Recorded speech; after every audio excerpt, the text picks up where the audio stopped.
Hi folks, here we are at Richters Herbs. It's a beautiful fall day.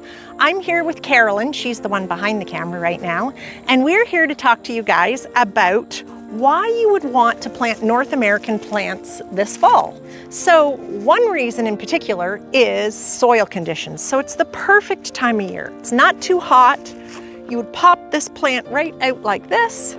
You would loosen the root structure so that the little roots can all just be planted in the warm, moist soil of fall. It's perfect because that earth is still warm, it's moist, we get some nice rains, and it gets adequate root development, which is crucial, before winter. Another reason we like to plant in the fall are these beautiful cooler temperatures. It makes it much more pleasant to be in the garden, and it's also more pleasant for the plant. My favorite reason for planting in the fall is less watering, but also there's less pests, which is great, and there's also less weeds to contend with. As you can see beside me, we have goldenrod, which is for pollinators in the fall.